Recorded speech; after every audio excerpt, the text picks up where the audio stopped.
The great space station hung in the void like a crystal mountain. Nexus Prima was bigger than Earth's moon, its walls made of strange metals that glowed with soft blue light. Inside its deepest chamber, 12 alien races sat in judgment of humanity.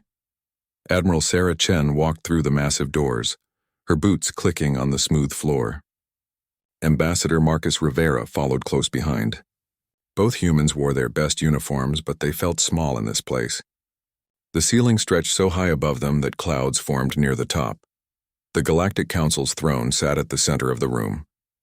It looked like a giant crystal, but Sarah knew it was much more than that. The throne connected the minds of the 12 ruling species.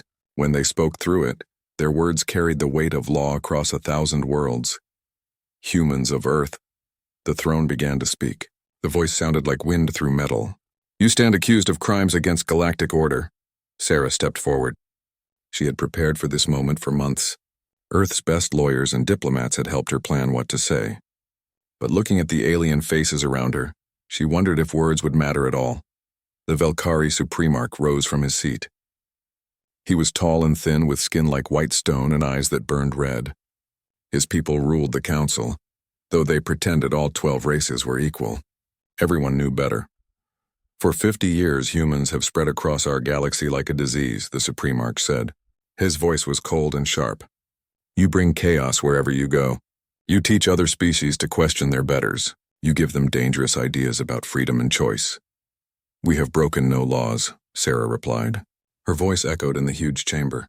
Every human colony was built on empty worlds or with proper permission. We have helped defend council space from pirates and raiders. Our trade has made many worlds richer. The Supremarch smiled, but there was no warmth in it. Laws are not the issue, human. You corrupt others with your wild thoughts. The Nefri used to be happy as our servants. Now they ask for wages. The Sectar mining crews demand better working conditions. Even some of our own people begin to question the natural order. Marcus stepped beside Sarah. As Earth's ambassador, he had spent years trying to build friendships with other species. Some had listened. Others had reported his words back to their masters. The natural order? Marcus asked. You mean the order where 12 species rule over hundreds of others? Where entire worlds exist only to serve the council's needs? Where thinking beings are bought and sold like machines? A low growl came from the council seats. The Kethvar representative, a creature that looked like a giant insect, clicked its mandibles in anger. The aquatic Nefri delegate said nothing, but bubbles rose faster in his water tank.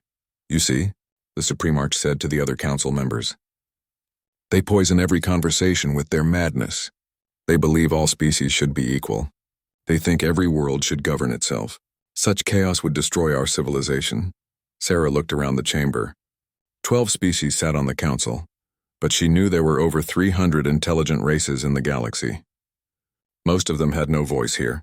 Most of them were slaves in all but name. Your civilization is built on fear, Sarah said.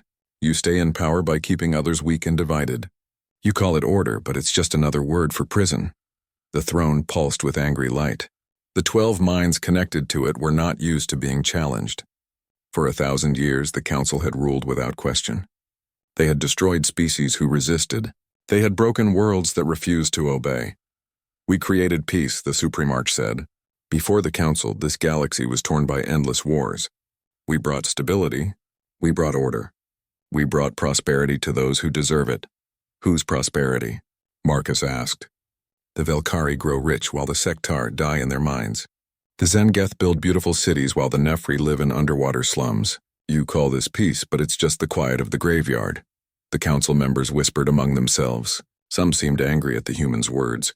Others looked uncomfortable, as if hearing truths they preferred to ignore. The Drukmari representative, a creature with scales like green metal, spoke for the first time. The humans have helped my people during the mining disasters on Kepler 7th. They asked for nothing in return. Because they wanted to win your trust, the Supremarch snapped. Everything they do is calculated to undermine our authority. They are a virus that spreads through contact. Sarah felt her anger rising, but she kept her voice calm.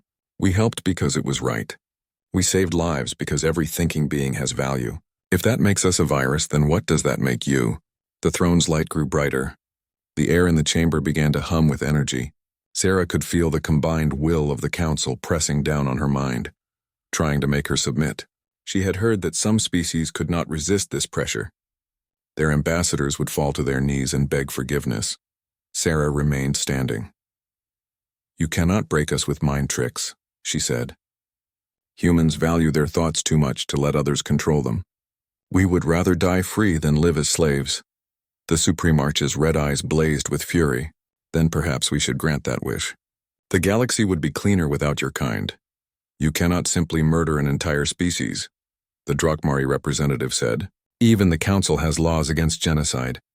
"We do not speak of murder," the Supreme Arch replied smoothly. "We speak of exile. Humans claim to love freedom so much.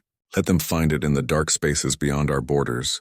The vote came quickly. Sarah had hoped some council members might support humanity, but she was not surprised when the result was announced. 12 votes for exile, none against. "The decision is made," the throne declared. "All humans will leave council space within 1 galactic standard year. You will cross the void barrier and never return. Any human found in our territory after the deadline will be executed. Any species that helps you will share your fate." Sarah looked around the chamber one last time. She memorized the faces of humanity's judges. She would remember this moment for the rest of her life. "You exile us for being free," she said, her words ringing through the vast space. "You punish us for believing that all thinking beings deserve dignity and choice.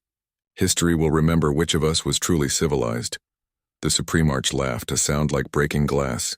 "History is written by the victors, human. In the dark beyond the barrier, there will be no one left to write your story." Sarah and Marcus walked from the chamber with their heads high. Behind them, the council began discussing how to divide up the human worlds and colonies. They talked about the humans as if they were already dead, but Sarah was not thinking about death. She was thinking about the look in the Drakmari representative's eyes. She was remembering the Nefri delegate who had nodded slightly when she spoke of freedom. She was considering the words her grandfather had taught her long ago. Sometimes you have to lose everything before you can win what really matters. The humans had 1 year to leave their homes and cross into unknown space. The council believed they were sending humanity to die in the void. They had no idea they were about to create their worst nightmare. Sarah smiled as she walked toward her ship. The council had just made the biggest mistake in galactic history. They were about to learn what humans could do when they had nothing left to lose. The evacuation began 3 days after the council's judgment. Massive ships appeared in Earth's sky, their hulls dark against the stars. Admiral Sarah Chen watched from the command deck of the UES Prometheus as millions of people said goodbye to the only world their species had ever known. It was not just humans leaving. The Sectar mining crews who had worked alongside human colonists refused to stay behind. Hundreds of Nefri families chose exile over slavery. Even some Drakmari scientists and engineers joined the growing fleet, bringing their knowledge and their hope for a better future. "Estimated population of the Exodus fleet?" Sarah asked her aide. 4 billion humans, 600 million allied species," came the reply. 2,000 ships of various sizes. Food supplies for 18 months, assuming standard rationing. Sarah nodded grimly. It was not enough. The journey to the void barrier would take 6 months. They had no idea what waited beyond it. The council had given them ships and supplies, but only the minimum needed to reach the edge of known space. Dr. Elena Vasquez joined Sarah at the observation window. Elena was Earth's best expert on alien technology and ancient history. She had studied the old stories about what lay beyond the barrier. "Most of the fleet is ready," Elena reported. "The new Terran has been designated as the command ship. She's the size of a small city, with room for 2 million people. The other Ark ships will carry the rest." Sarah looked at the enormous vessel taking shape in Earth's orbit.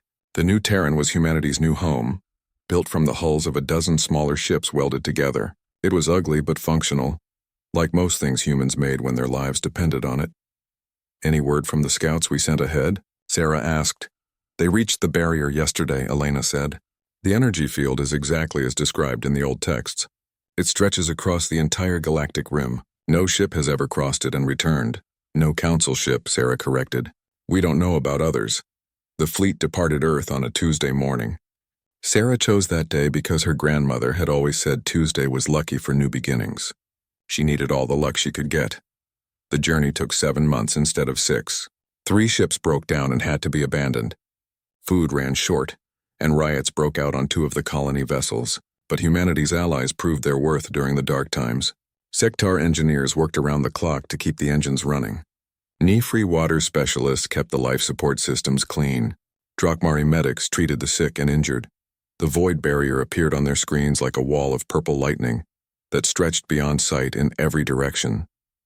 It crackled with ancient energy, beautiful and terrifying at the same time. "Sensors are going crazy," reported the navigation officer. "The energy readings don't match anything in our databases." "It's not natural," Elena said, studying the readings. "Someone built this. The question is who and why." Sarah made the decision to send a small scout ship through first. The vessel was piloted by Captain James Wright, one of Earth's best pilots. The entire fleet watched as his ship approached the barrier. "This is Wright," came his voice over the radio. "I'm touching the energy field now. There's some turbulence, but my ship is holding together. I'm going through." For 10 minutes there was silence. Then Wright's voice returned, filled with wonder. "You need to see this," he said. "All of you need to see this." One by one, the ships of the Exodus fleet crossed the barrier. What they found on the other side changed everything. The dark expanse was not empty. Massive structures floated in the void, clearly built by an advanced civilization. Cities the size of moons drifted between the stars. Ancient space stations formed geometric patterns that hurt to look at directly. "My God," Elena whispered. "It's the Progenitor Empire." The stories were true. The Progenitors were a legend, a race so advanced that they had supposedly ruled the galaxy before the Council existed. Most scientists believed they were just myths, but here was proof that they had been real. As the human fleet moved deeper into the expanse, they began receiving signals. The transmissions were in no language they recognized, but the mathematical patterns were clear. Someone was trying to communicate. Elena worked for days to decode the messages. When she finally succeeded, her hands were shaking as she called Sarah to the communications room. "They want to meet us," Elena said. "The signals are coming from the largest structure in this system. It's a space station the size of Jupiter." Sarah assembled a small diplomatic team. She took Elena, Marcus Rivera, and representatives from each of the allied species. Their shuttle approached the massive station carefully, watching for any signs of hostility. The docking bay that opened for them was big enough to hold their entire ship. Lights guided them to a landing platform made of some kind of crystal that rang like a bell when they touched down. The being that met them was unlike anything they had ever seen. It was tall and thin, made of what looked like pure energy held in a humanoid shape. Its voice spoke directly into their minds. "Welcome, children of the distant stars," it said. "I am Keeper Aeon. We have been waiting for you." "Waiting for us?" Sarah asked. "How did you know we were coming?" "We have watched the galaxy beyond the barrier for many cycles," Aeon replied. "We have seen the rise of the Council. We have seen how they destroyed the free worlds and enslaved the thinking races. We knew that eventually some would refuse to submit." Elena stepped forward. "You are progenitors. We thought your species was extinct." "Our physical forms are gone," Aeon said, "but our minds remain, preserved in the great machines of this realm. We retreated here long ago when the first Council species began their conquest." "Why didn't you fight them?" asked the Sector representative, a female named Thekva. "Because we believed that violence would only create more violence," Aeon replied. "We hoped that eventually wisdom would prevail. We were wrong." Aeon led them through the station's corridors. The walls were covered with displays showing the history of the galaxy. Sarah saw images of beautiful worlds where different species lived together in harmony. She saw the first Council wars where entire civilizations were wiped out for refusing to submit. "The Council has forgotten the old ways," Aeon explained. "They rule through fear and oppression. But you humans and your allies, you remember what freedom means." They reached a vast chamber filled with glowing crystals. Each crystal contained the preserved consciousness of a progenitor. There were millions of them, the last remnants of a once great civilization. "We offer you a choice," Aeon said. "You can settle in the empty systems of the expanse and live quietly until your natural end. Or you can accept our knowledge and technology and help us restore what the Council destroyed." "What would that mean?" Sarah asked. "It would mean war," Aeon replied honestly. "Not for conquest, but for liberation. The galaxy has thousands of species living under Council rule. Most of them hate their masters but are too weak to resist. With our technology and your courage, you could free them." Sarah looked at her companions. She saw the same determination in their eyes that she felt in her heart. "We didn't cross the barrier to hide," she said. "We came here to build something better than what we left behind." Aeon's energy form pulsed with what might have been pleasure. "Then let us begin your education. You have much to learn, and the galaxy has waited long enough for its liberation." The transformation of the Exodus fleet began immediately. Progenitor technology was beyond anything humans had ever imagined. Ships that could phase through solid matter, weapons that could disrupt the molecular bonds of enemy vessels, computers that thought faster than any biological mind. But the greatest gift was knowledge. The progenitors shared the secrets of the old free worlds. They taught the humans about the Council's weaknesses and the hidden resistance movements that still existed in Council space. Within a year, the Dark Expanse was home to a growing civilization. New Terra became a mobile city, traveling between star systems as humanity and their allies built new colonies. Each world was founded on the principles the Council feared most: freedom, equality, and the right of all thinking beings to choose their own destiny.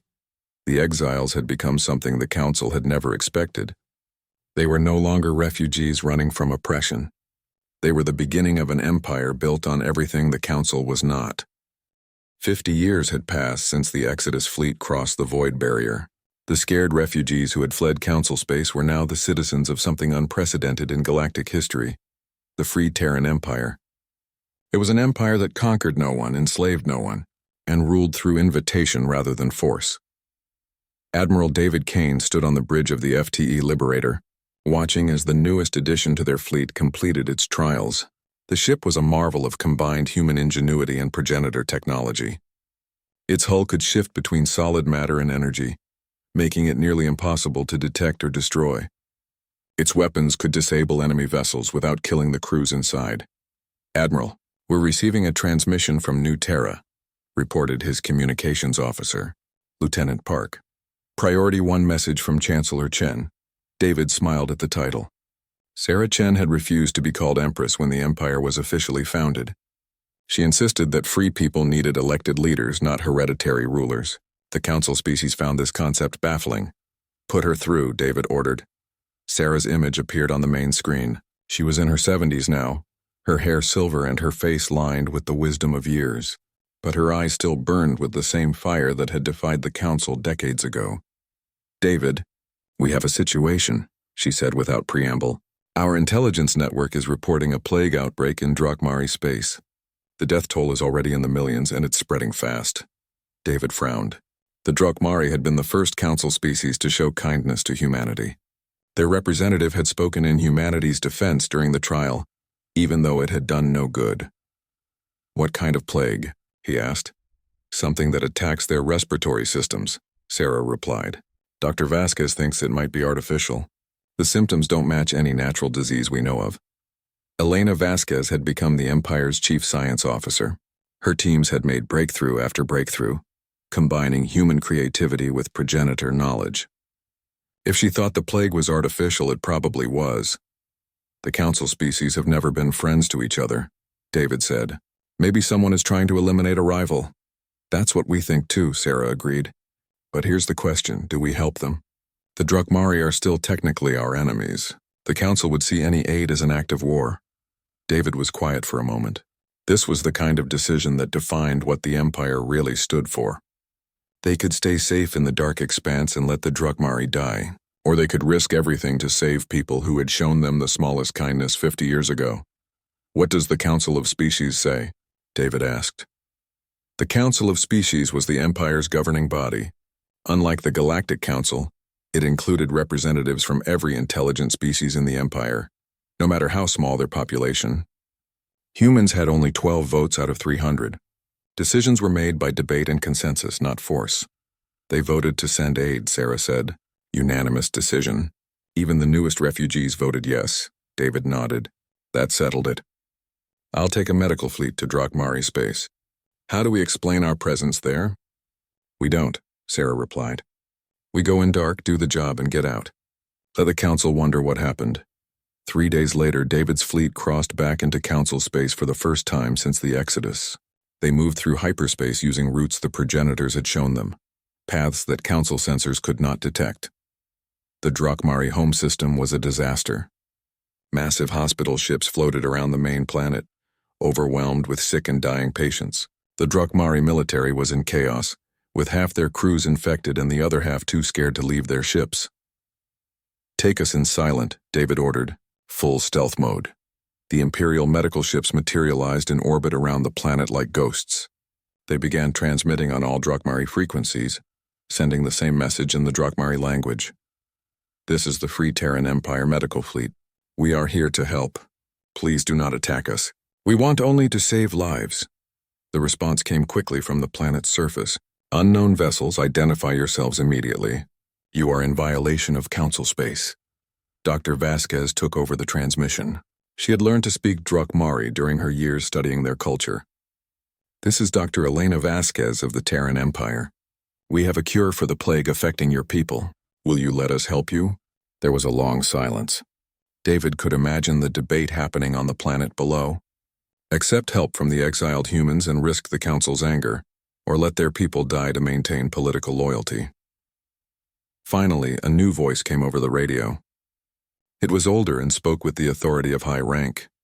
"This is Prime Medical Officer Texos. Our people are dying. We will accept your help."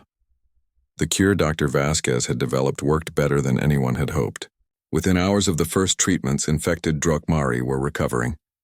Within days, the plague was completely eliminated. But the real surprise came when David's teams analyzed samples of the disease. It was definitely artificial, created in a laboratory, and the genetic markers showed it had been made by Velkari scientists. The Supremarch is eliminating his rivals. Dr. Vasquez reported to David.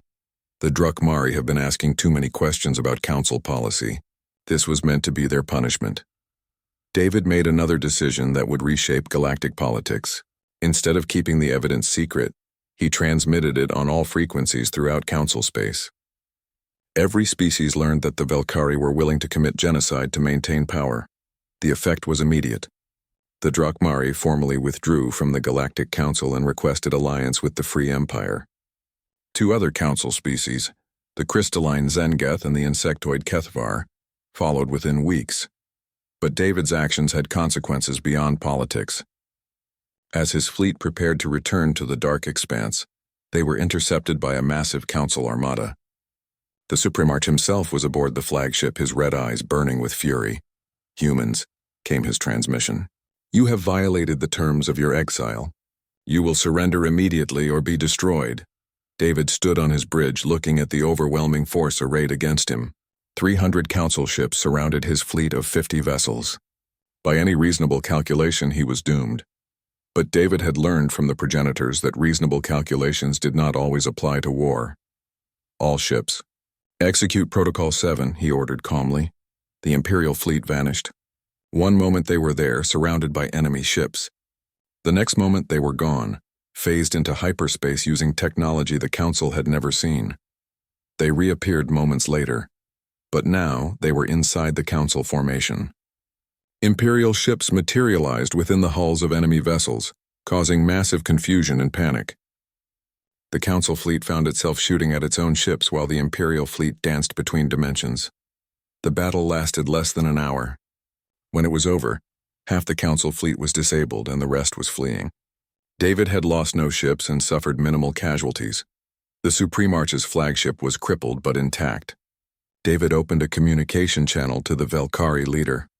"Supremarch," he said politely, "you should know that we recorded your attempt to attack a medical mission. The entire galaxy will see how the Council treats those who save lives." The Supremarch's face was twisted with rage. "This is not over, human. We will hunt you to the end of time." "No," David replied calmly. "You will hide behind your energy barriers and pray we never decide to visit you again. Your empire is dying, Supremarch. We are just speeding up the process." The news of the Battle of Kepler's Edge spread through the galaxy faster than light. For the first time in 1,000 years, someone had defeated a Council fleet in open combat. Resistance movements that had been silent for centuries began to stir. More importantly, the galaxy saw what the Free Empire really stood for. They had risked war to save the lives of their former enemies. They had shared their cure freely with anyone who needed it. They had fought only when attacked, and they had shown mercy to their defeated foes. Within 5 years, 23 species had requested membership in the Free Empire. Within 10 years, that number had doubled. Each new member brought their own knowledge, their own cultures, and their own reasons for hating the Council's rule. The empire that had begun as a fleet of refugees was becoming something the galaxy had never seen. A voluntary union of free peoples dedicated to the idea that all thinking beings deserved dignity and choice. David Kane, now in his 60s, sometimes stood on his bridge and marveled at what they had built. The dark expanse was no longer dark. It blazed with the lights of 1,000 worlds where former slaves were now citizens, where different species worked together as equals, where children grew up believing that freedom was their birthright. But he knew the real war was just beginning. The Council would not surrender their power without a fight. They had ruled through fear for too long to change now. The Empire was ready for that fight. They had turned exile into opportunity, banishment into liberation. Whatever came next, they would face it as free beings who had chosen their own destiny. The galaxy was about to learn that sometimes the greatest empires are built not by those who seek power, but by those who refuse to surrender their principles. Captain Lisa Kane adjusted her helmet as the FTE Ghostwind prepared to drop out of hyperspace.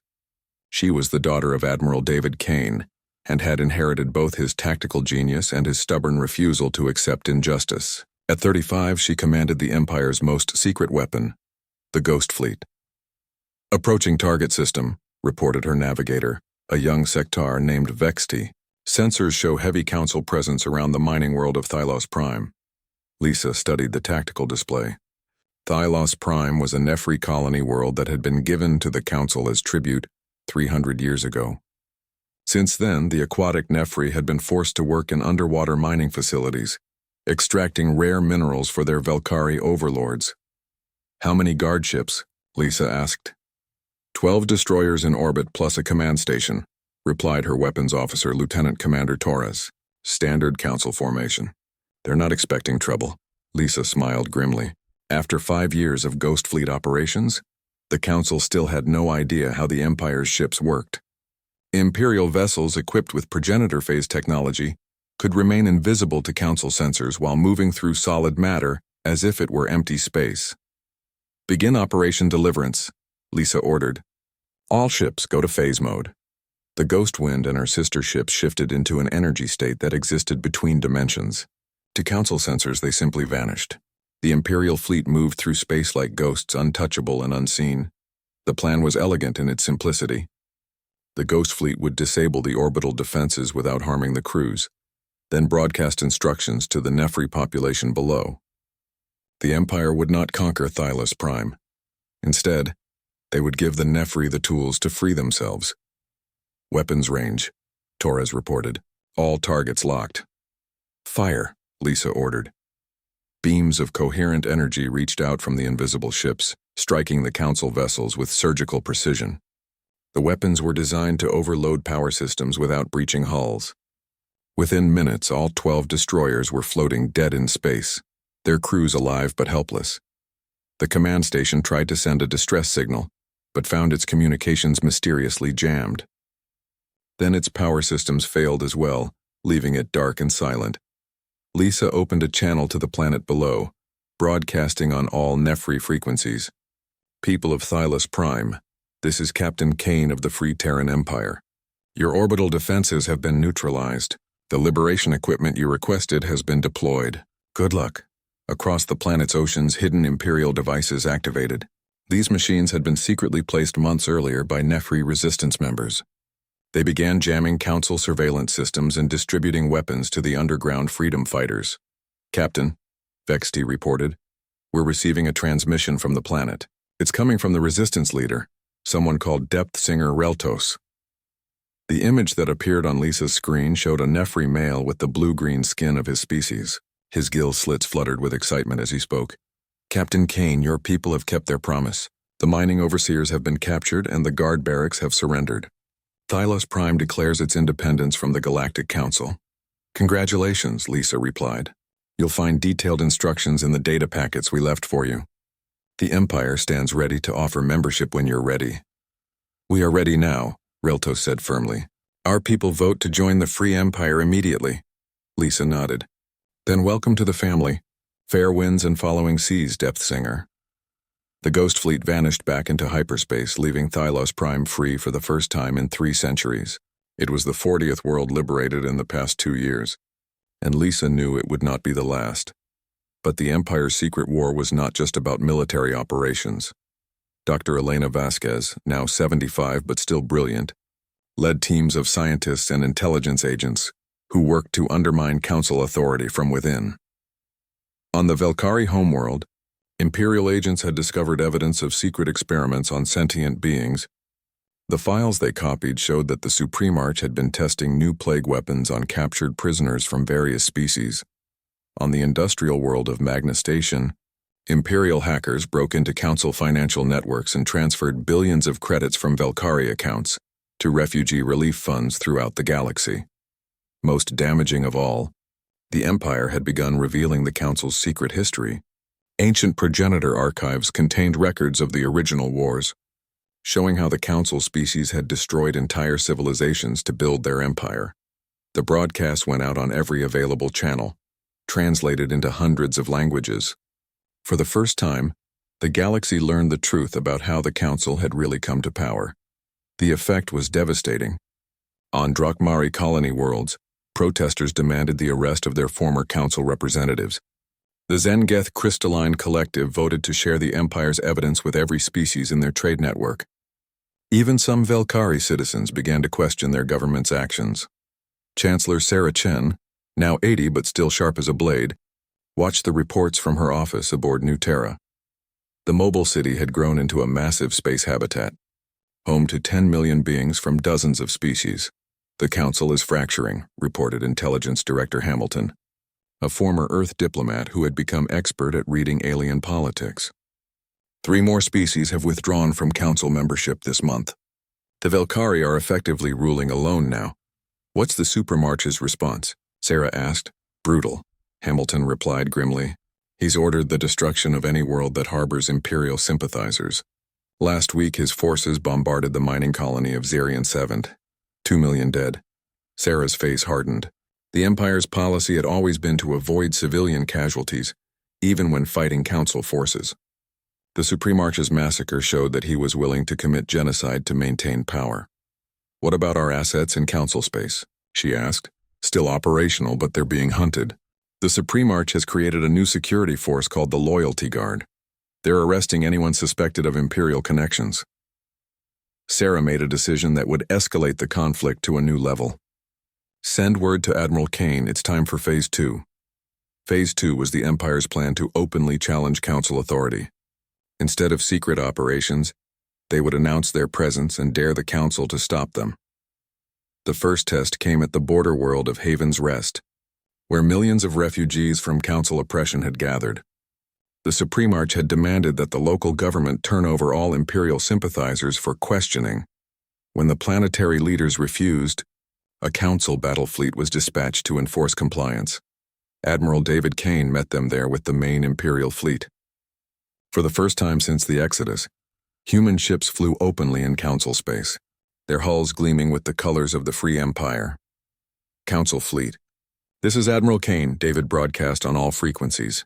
You are ordered to withdraw from the system immediately. These people are under Imperial protection. The Council commander, a Velkari admiral named Sekthul, responded with arrogant confidence. Admiral Kane, you command a fleet of exiles and criminals. Surrender now and your deaths will be quick. I command free beings who choose to stand together.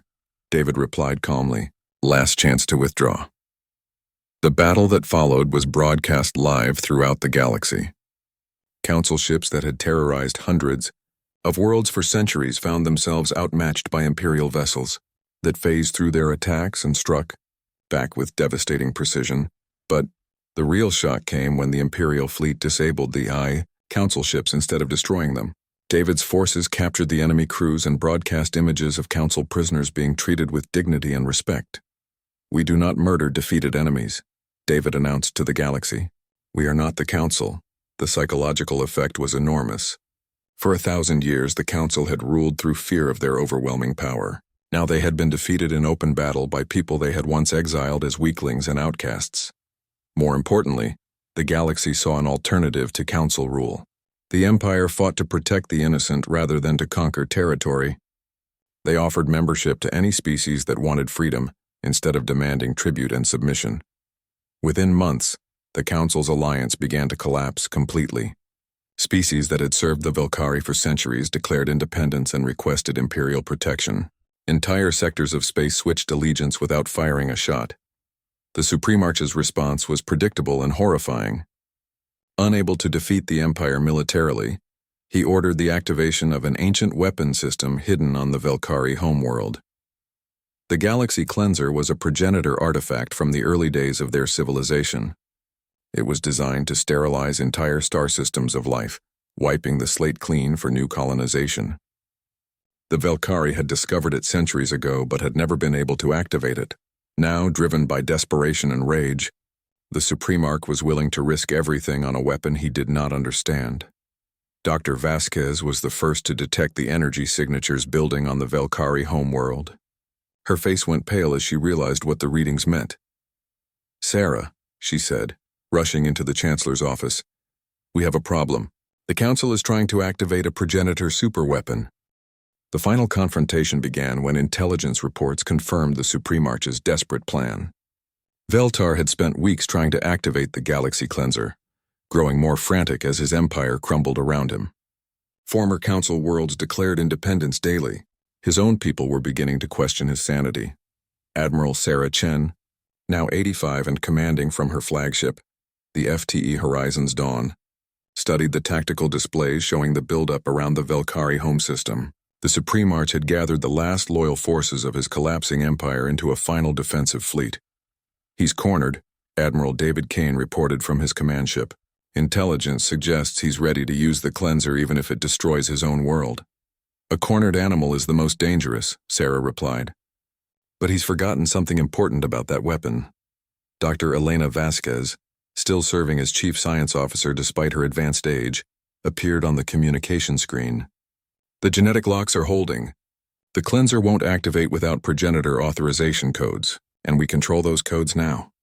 Sarah nodded. "How many ships can we bring to the final battle?"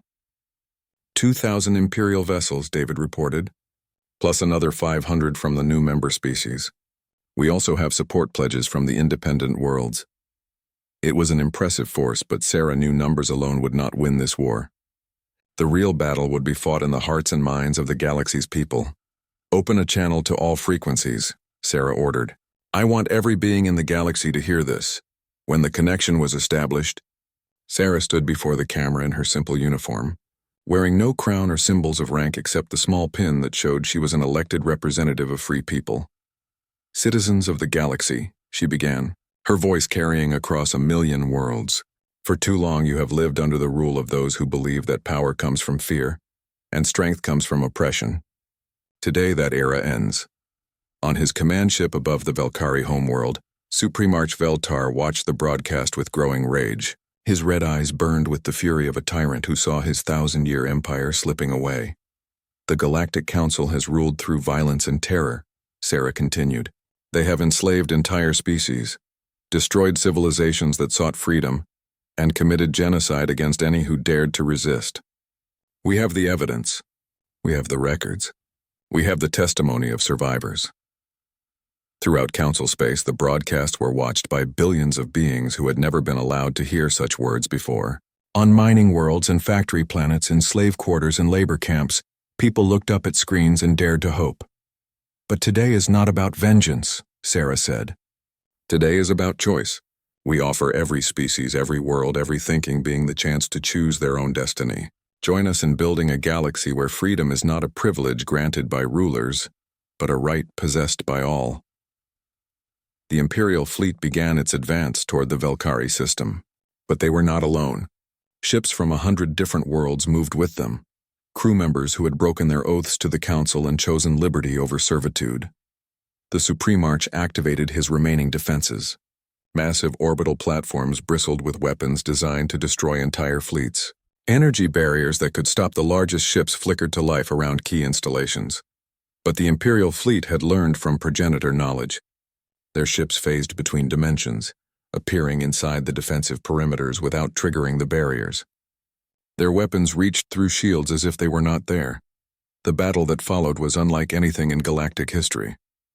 Council forces fought with the desperation of those who knew their cause was lost, while Imperial crews fought with the determination of people defending their freedom. Captain Lisa Kane led the Ghost Fleet in a daring assault on the cleanser installation itself.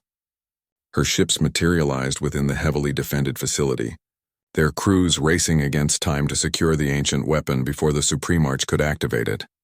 "The control chamber is just ahead," Lisa reported as her Marines fought through the complex.